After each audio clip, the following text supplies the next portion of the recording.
Geek Therapy Radio.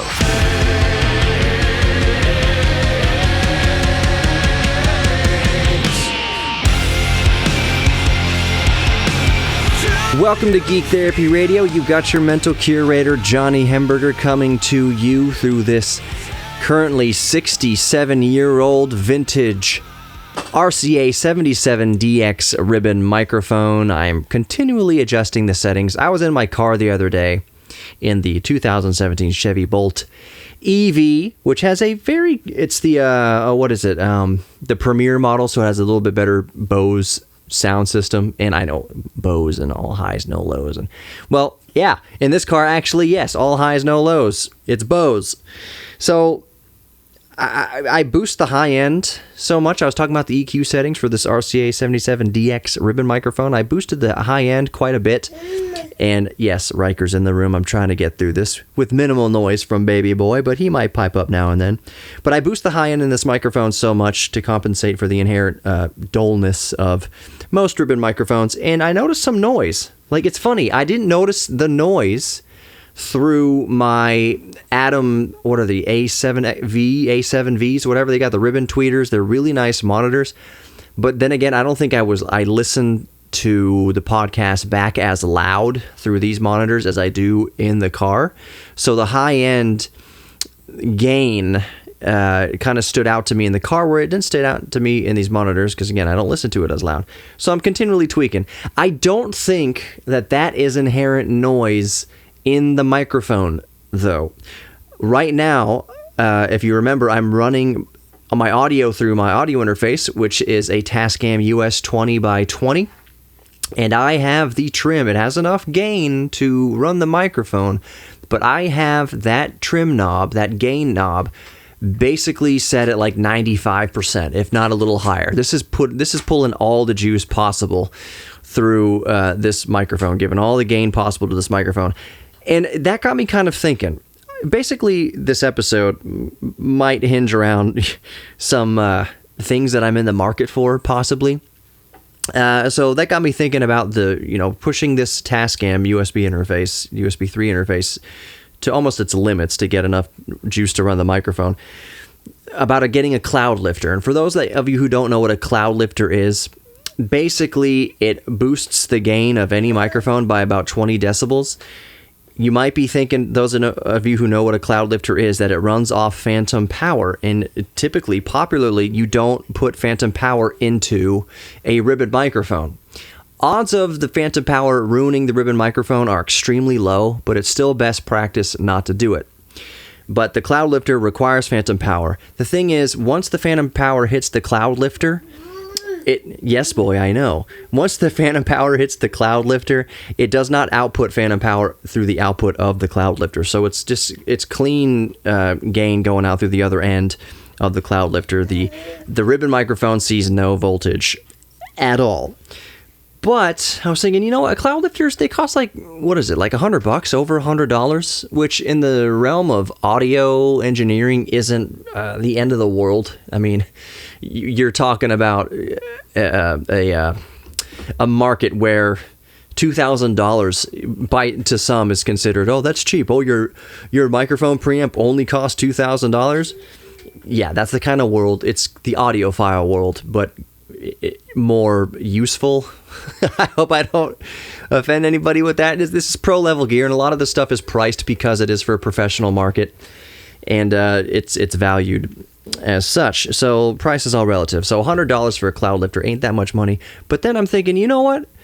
Maybe some of you remember that I do have a really good mic pre that I'm not currently using. I have the Universal Audio 4-710D, which lets you blend between solid-state FET and tube preamplification, and you can dial in any percentage in between. I usually run it at 100% tube, and the tubes are running at the proper voltages. I think it's like 250 volts, 250 to 300 volts for the this Universal Audio mic pre. Where when you buy a cheap, microphone tube preamp, $100 from ART, I'm not knocking ART, or let's use Behringer, for example, where it says, oh, look at this. I know, boy, it's just egregious. where basically the Behringer tube pre's are running the tubes at like 12 volts, and then they have an LED or an incandescent behind the tube to make it look like it's glowing, and it sounds crap. No, the Universal Audio 710D, 4710D is actually running the tubes, and they're good tubes at the proper voltage. I apologize for my baby boy. This might be a train wreck. I might have to redo this whole segment here.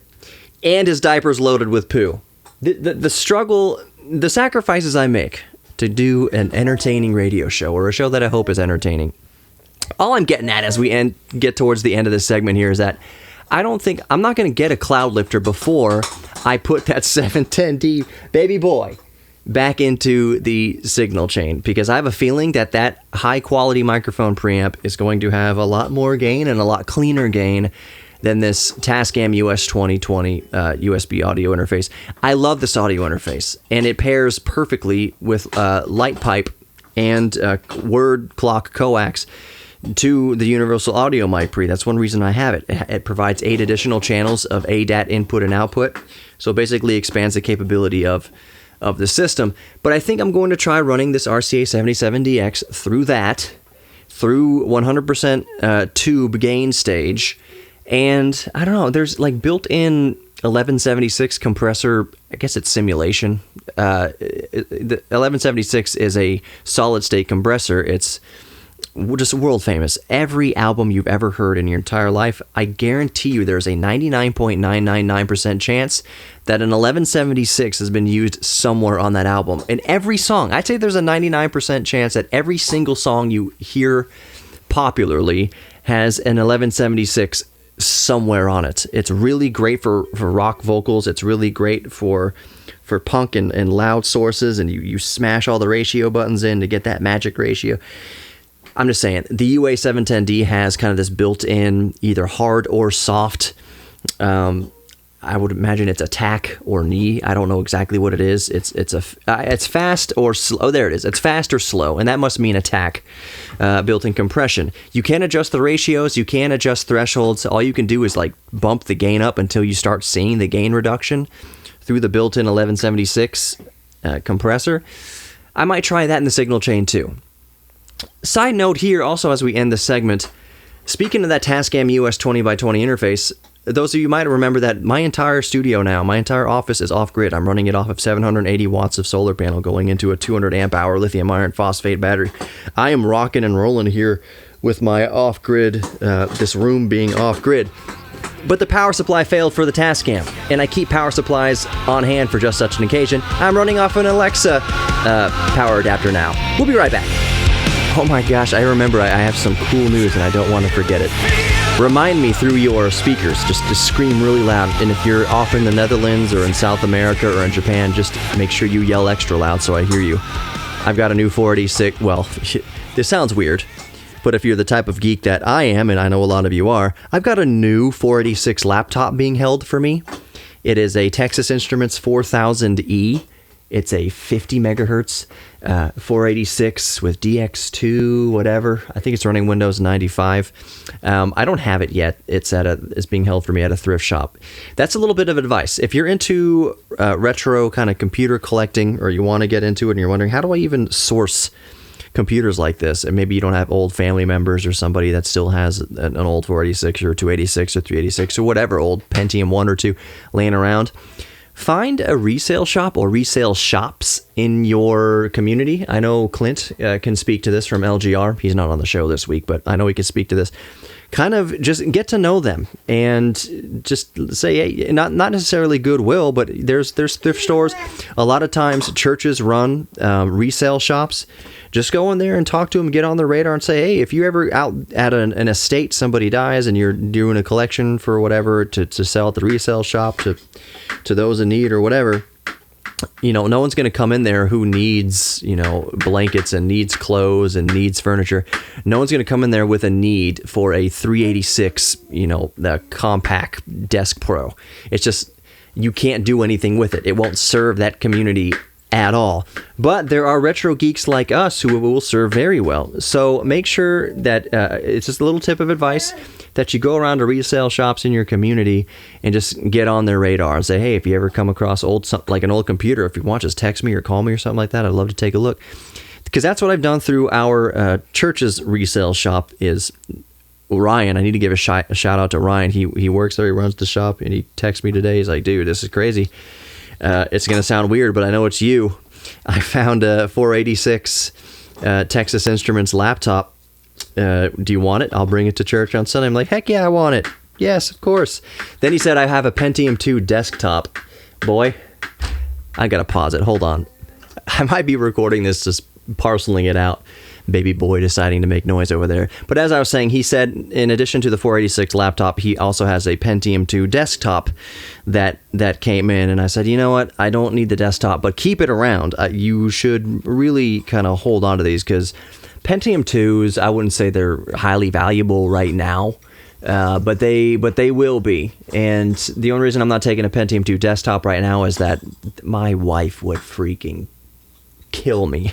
Not really, but desktops, they take up a lot of space. Computer cases take up a lot of space, and I've got only so much room in my little studio, off-grid studio here, and I've got several cases, several desktop PCs crammed in my little closet. And I was just like, you know what, Pentium 2, if it was another desktop, I don't know, if it was some sort of special 486 or something like that, or maybe a Pentium 1, I don't know, maybe I would consider it. But a laptop is a lot easier to store. A 486 laptop is just a lot smaller space, and I can put that right next to my Pentium 3 Dell, D800 or 800D or whatever like that. It's going to just go on a shelf. I know, boy, it's crazy. The desktop cases are as big as you are. And filled with just as much doo-doo sometimes, if it came out of some storage unit somewhere. All right, getting back on track here. So I ended the last segment really abruptly by saying I'm using a different power supply to power my audio interface. It requires 12 volts and 2 amps. That was the old power supply, the TAC or Tascam power supply that it came with. Output was rated for 12 volts at 2 amps. I looked at the barrel plug for the second or third generation ALEXA that I have in the room. And it says that it outputs 12 volts at like 1.8 amps. And I'm thinking, okay, well, the barrel plug technically fits. It's a little smaller, but it fits inside the Tascam. 1.8 is close enough to the 2 amp rating of the original. And there's usually some headroom and flexibility with these power supplies. I cannot tell you right now, like listening to the radio, listening to the podcast that I recommend. I know, boy, my boy's giving the disclaimer here. I can't tell you. Yeah. He said, Daddy, please don't tell them to do that. They're going to electrocute themselves. Oh my gosh. Don't go plugging in random power supplies in your devices. It's not a good idea. I promise I'm going to pause it here in a second. I know, boy. But 1.8 amps is close enough to 2 amps. And it works just fine is all I'm getting at. All right, I'm going to pause it. I apologize. All right, all I'm saying, I'm back. It is several hours later. Boy blew up his diaper, gave him a bath, put him to bed. All I was saying about the wall adapters is I don't typically throw a lot of them away. And I get some guff from that. I've gotten some guff for that. Just throw it away. No, because situations like this where I need another 12-volt power adapter that is within range of whatever device, and I can use it. So I'm using the ALEXA adapter to power my USB audio interface, and it works just fine. It's within 200 milliamps of what the device needs, and that's within tolerance. So, while I don't recommend it, I mean, there's probably plenty of people listening who've done a similar thing, and it works just fine. Worst thing that can happen is you can blow up your actual device. But what actually is probably going to happen first is that the actual wall adapter will burn out first. The power supply will burn out first. I feel pretty safe running the 1.8 amp 12 volt adapter into my audio interface, but I'll let you know how it goes. If I record next week, like, yeah, I had to, I'm using my laptop mic because I blew up my Tascam. Anyways, so speaking of laptops, one of the things I want to talk about this podcast is that I am back. I am researching new laptops. I have the laptop I'm recording to right now is my MSI GS43 VR. I think it's from 2016, 2017. The specs. It's an Intel Core i7, 4 cores, 8 thread, 6700 HQ. So what is that? 6th, 7th generation Intel. The graphics card GTX 1060, the 6 gigabyte version. And I currently have 64 gigs of RAM in there. It came with 16. I'm selling this laptop. I am not going to get another laptop. Well, I'm trying not to get another laptop without selling this one first, because laptops it's a big ticket item, and I don't buy laptops but once every, I would say, 3 to 5 years is when I typically kind of upgrade my laptop situation. I know there's some ballers out there that upgrade a laptop every year or so, or every kind of new cycle of processors. You know, they upgrade when 9th gen Intel came out, 10th gen Intel came out, or on the AMD side, 4000 series, 5000 series. I don't do that because maybe it goes part and parcel with Moore's law, kind of plateauing a bit as far as on the processor front. So AMD is currently at the 7 nanometer process. Intel just now came in at 11th gen with mainstream 10 nanometer process. So to me, getting by every 3 to 5 years, I would say, and that's kind of stretching it. 5 years with a laptop, that is kind of stretching it a little bit. It depends on the laptop. If you bought a cheap laptop, that's a good way to put it. If you buy a cheap laptop, like if your whole plan is just buy a cheap laptop and use it as long as possible, stretching that out for 5 years is going to be tough, depending on what kind of software you're running. If you're just checking email, if you're just getting on Facebook, then yeah, cheap laptop, that'll last you a few years. But to me, gaming laptops last longer. And when people hear the term gaming laptops, if you're not really into laptops, you might be thinking, oh, this is a laptop just meant for gaming, is to play the latest, greatest video games, which is true. But they also are typically great for content creators. If you do a lot of video editing, if you do a lot of 3D rendering, gaming laptops have the specs you need to accomplish those heavy, intensive tasks. So I typically upgrade my gaming laptop every 3 to 5 years, and I'll continue more about that in the next segment. Don't go anywhere. You're listening to Geek Therapy Radio. We'll be right back.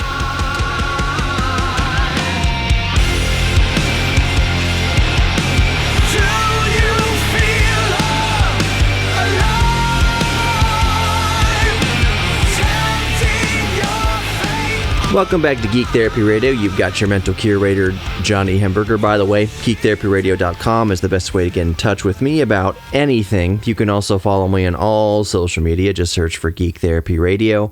Facebook, Instagram, Twitter, YouTube, all that good stuff. If you haven't already subscribed to the Houston Museum of Natural Science, also on YouTube, that's my day job. I'm the YouTube channel manager for the Houston Museum of Natural Science.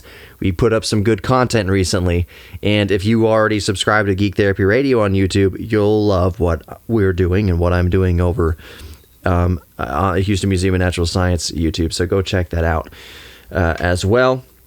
What else? Email address, johnny@geektherapyradio.com. And those are the plugs. If you're listening to this on the radio, last plug, you can always find the podcast in your favorite podcast app. Just search for Geek Therapy Radio.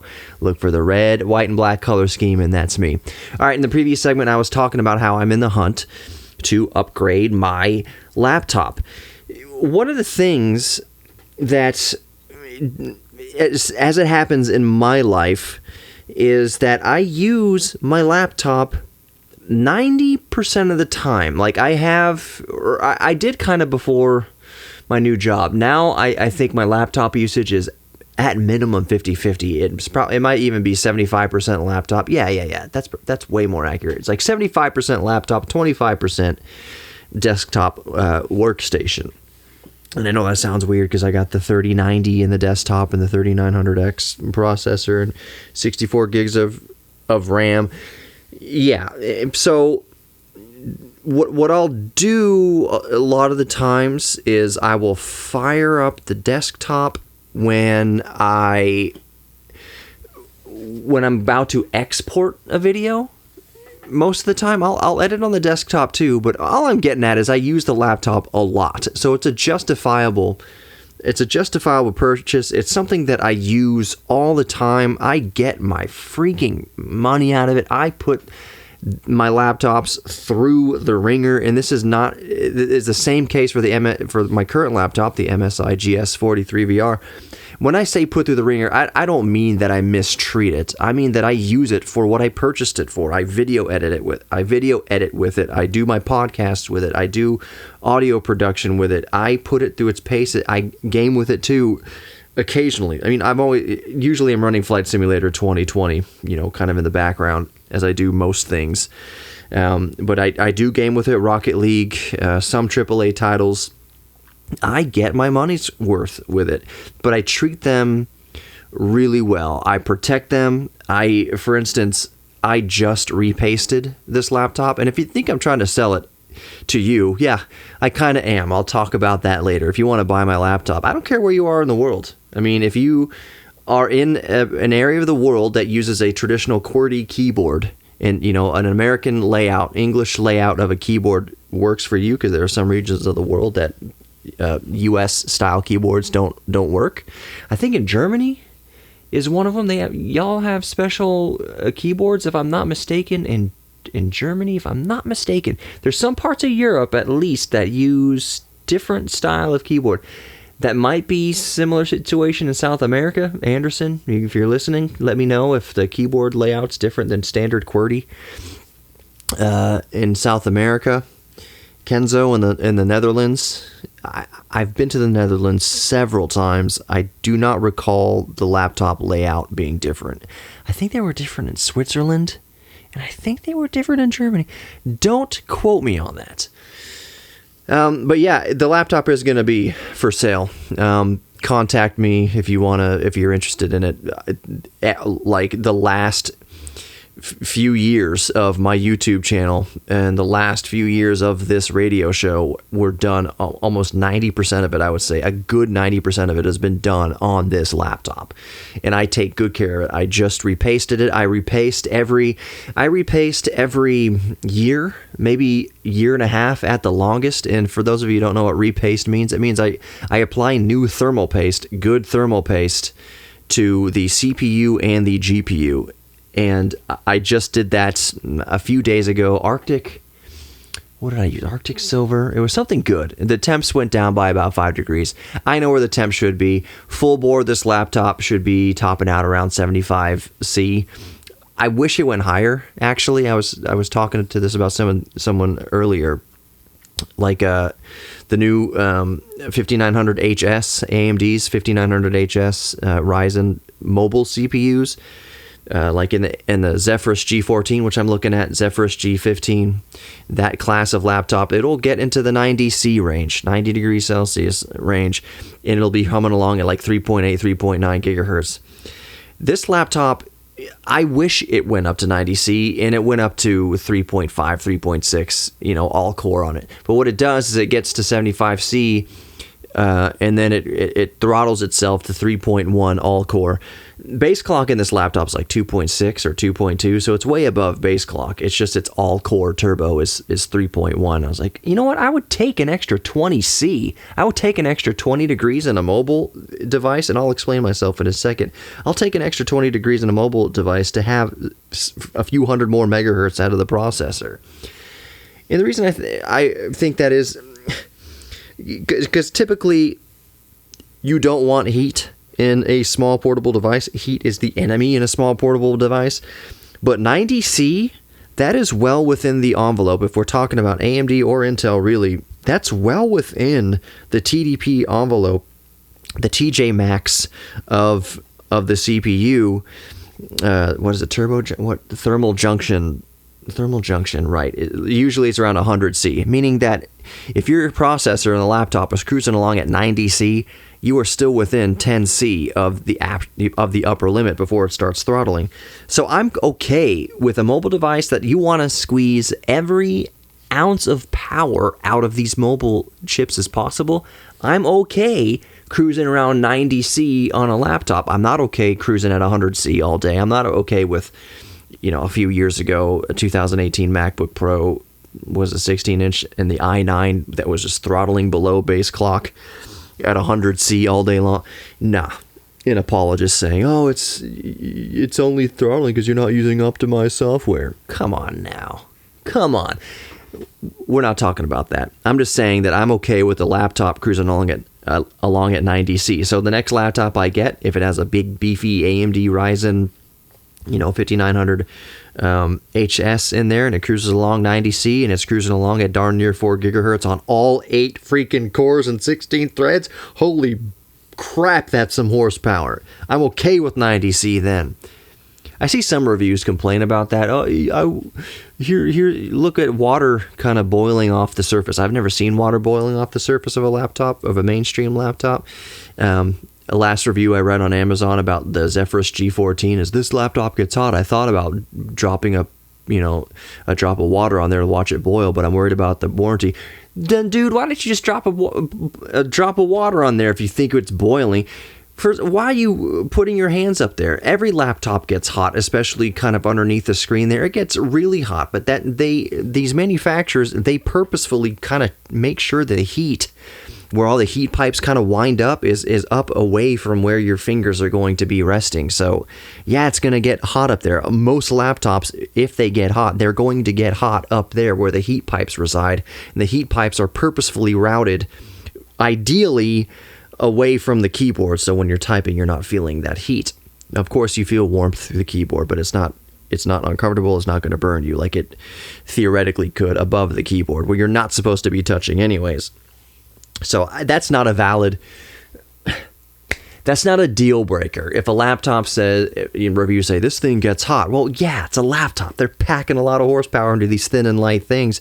All I care about is if it thermal throttles at or below base clock. But if you're complaining that it's too hot and you're cruising along at darn near 4 gigahertz across 8 cores in a laptop, come on, brah. Come on, brah. That's great. Like, that's nuts. You're getting desktop performance out of something that's 14 inches, a 14-inch laptop that's crushing some desktop systems. Gonna get a little warm up there. Just don't put your hands up there. That's all I'm saying.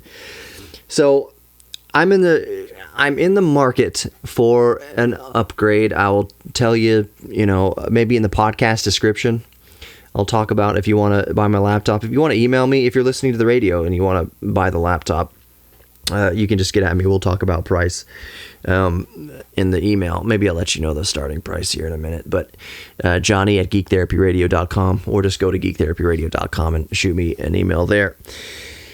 So models of laptop I'm looking at, I just mentioned the G14 or the G15. I think kind of where I'm settled is for the GPU at least. I'm still kind of shopping around options as far as GPU. I like to keep it AMD, but AMD doesn't have Thunderbolt on at least most laptops. I can't even think of a laptop off the top of my head that has AMD and Thunderbolt. So you're giving up, for the most part, Thunderbolt, especially on the G14, G15, the Asus Zephyrus, ROG, Republic, all these acronyms. You give up some things, but you know what? I'm talking a bunch in this segment. Let's finish this conversation in the next segment. I'll tell you kind of what I'm thinking about as far as specs on a new laptop. Don't go anywhere.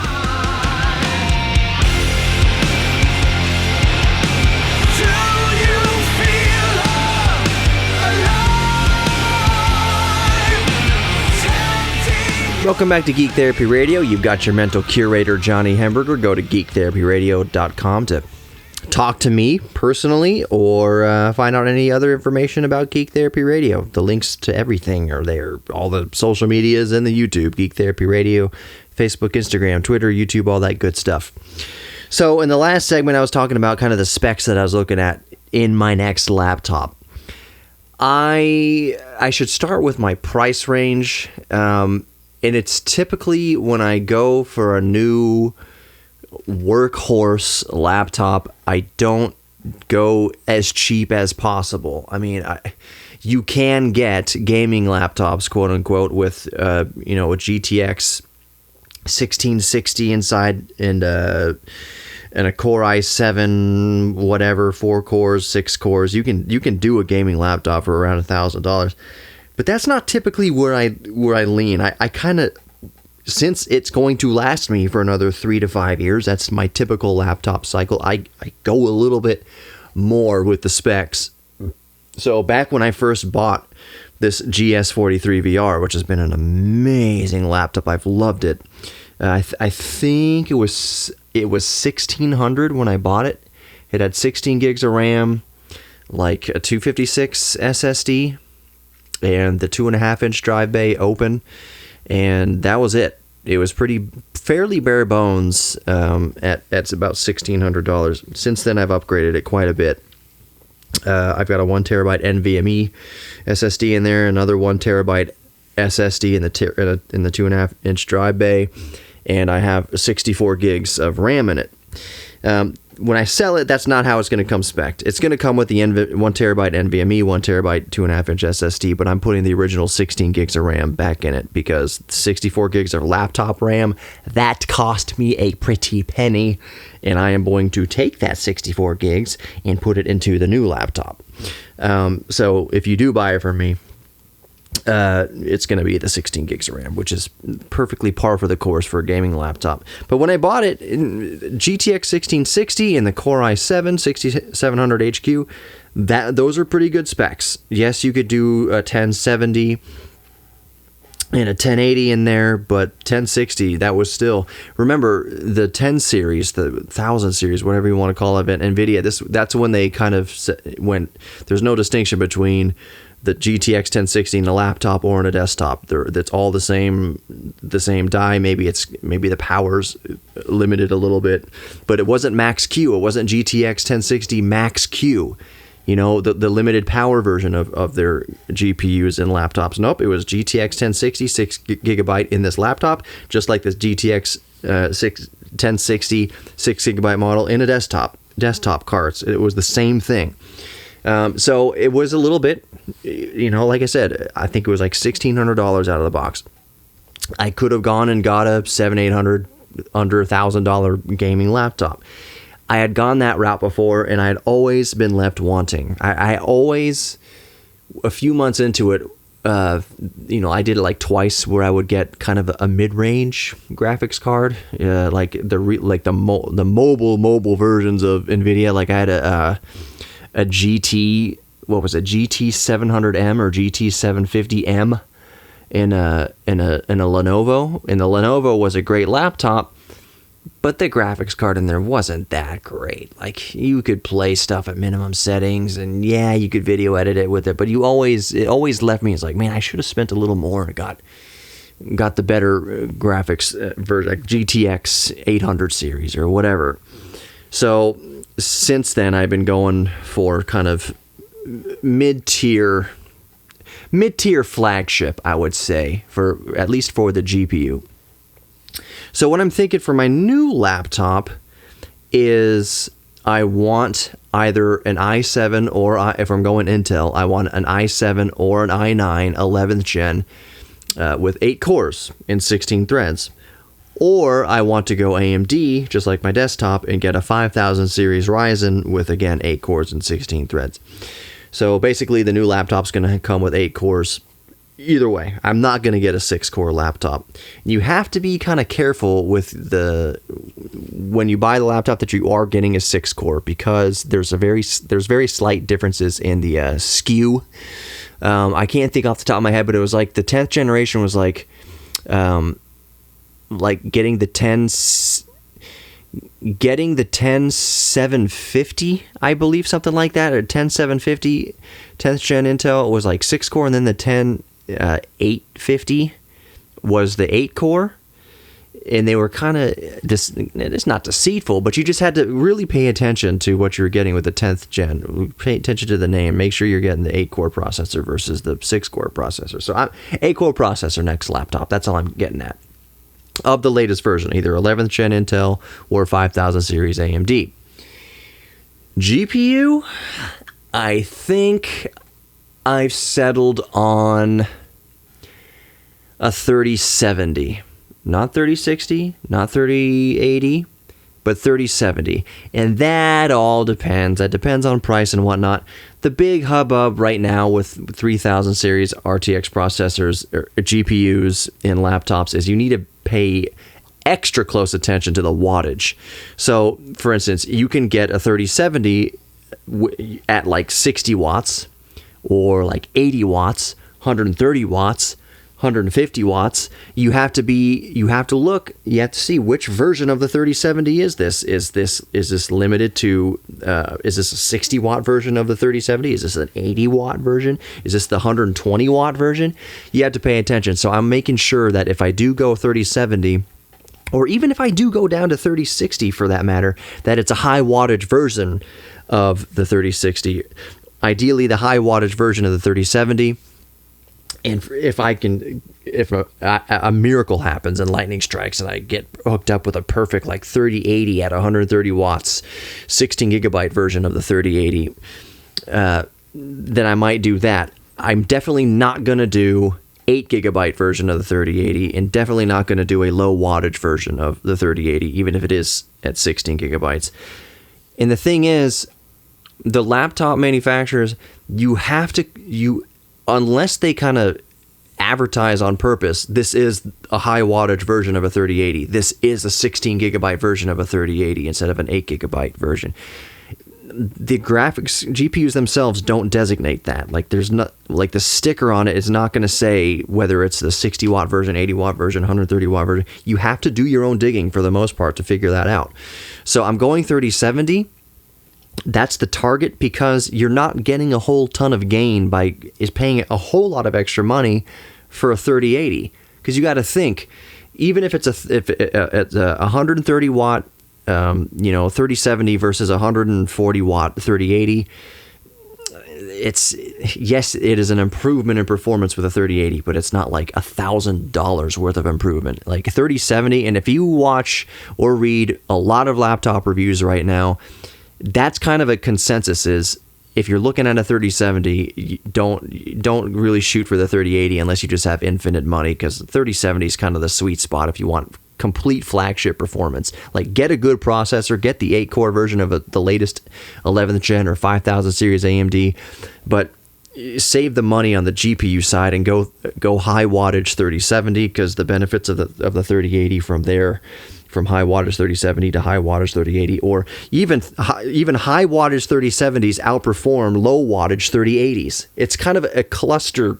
It's a mess with laptop GPUs right now. You have to do your research. So I'm just saying I'm going towards high wattage 3070, or if I want to save a little cash, high wattage 3060.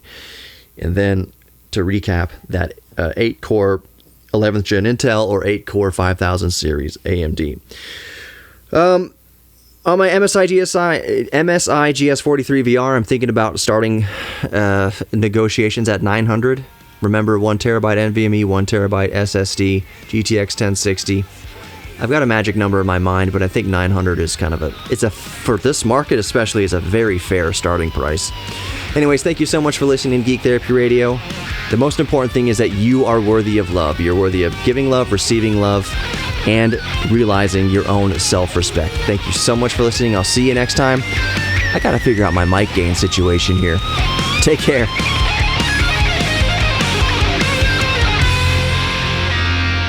If you'd like to sponsor Geek Therapy Radio, just go to geektherapyradio.com and let's talk.